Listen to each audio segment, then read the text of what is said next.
Hello all, the purpose of this video is to walk you through how to complete your in-text citation quiz. Remember that your first step is to save a second copy of your essay final draft. You do not need to change any content within your essay. You don't need to address any of my comments, but you do need to make a separate copy and you need to call it the in-text citation quiz. Once you do that, what I'd like you to do is scroll down to your works cited page. And what I'd like you to do is highlight the first word of every citation. You can highlight it in any color you want, doesn't really matter. I'm just going to go ahead and choose yellow because that is the default. So remember, in-text citations must match the first word of the works cited entry. So when I go back through my body paragraphs, anytime I have an in-text citation, it should include one of these four words.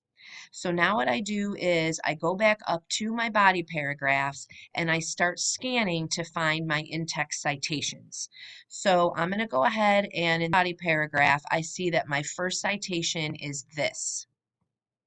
I'm going to go ahead and highlight it in yellow. Now I'm going to say, okay, does this match one of the four words in my works cited page?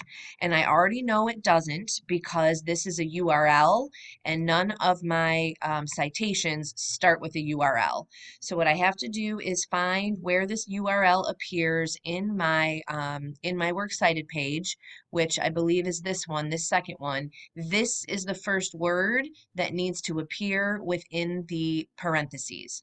So now I'm going to go back up here and I'm going to take out the URL and I'm going to include that first word.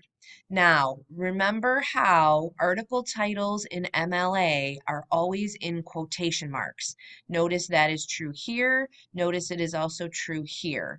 So I want to match that format in my in-text citation as well. So bullying is going to have quote marks around it, not colon, but quotation marks. Okay, and that's it for citation number one. It now matches the first word of that citation. So I'm going to keep going down the paragraph, and I'm going to find my second quote and my second in-text citation. Now notice this is the quote right here, and notice I don't have a parenthetical citation after it. But what I do have is a quote introduction that says, according to Business Insider. So I'm counting this as my in-text citation. Remember that MLA says that the first word of the works cited entry can appear either in parentheses after the quote here or in the quote introduction before the quote, which would be here. So now I have Business Insider. So I go down to my works cited page. I'm looking for Business Insider. It is not one of these four. So now I got to find it. Where does Business Insider appear? Oh, it appears in this third citation, and the first word here is this last name, Kears. So now let me just go ahead and copy that. Go back up to where it says according to Business Insider. Now I have a choice here. I can replace Business Insider with the name of the author, so it could look like that. Um, or I can put it here in parentheses afterwards. Now, it doesn't matter which one, as long as I do one or the other. But there, excuse me, there are a couple things you need to remember. If I am adding an in-text citation at the end, that period needs to move.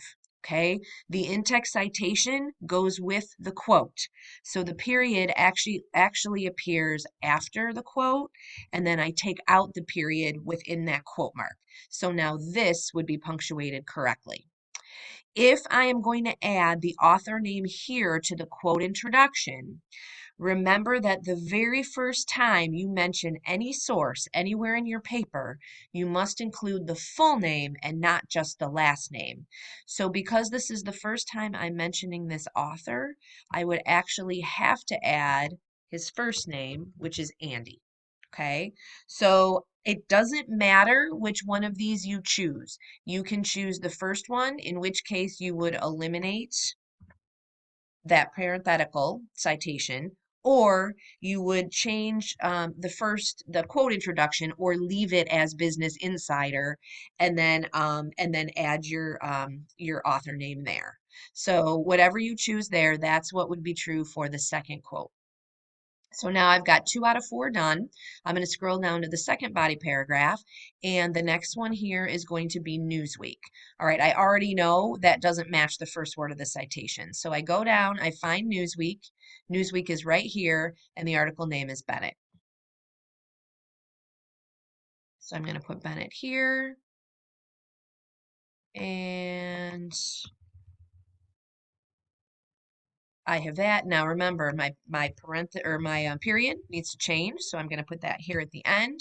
And now this one is correct, and I'm going to once again highlight it. And then I'm going to do the same for the fourth one. Where did the fourth one go? Okay, here. I have journalist Jessica Bennett describes how bullies tried to apologize, so on and so forth. Now here is the name of the author. So I scroll down. Does this match the first word of the citation? Let's see. Jessica Bennett. Oh, here's Bennett. And now here I go. So I have 4 for 4. So I'm good. Um, if um, If you have any questions about your citations, feel free to email me. Otherwise, if you are satisfied with your citations, you have all of them highlighted within your body paragraphs, and you have fixed all the ones that do not match the first word of the work cited, go ahead and save that draft, upload it to the Dropbox, and then you are good to go. So you know where to find me. Please email me if you have any questions. Otherwise, good luck with these citations, and I will see you next week.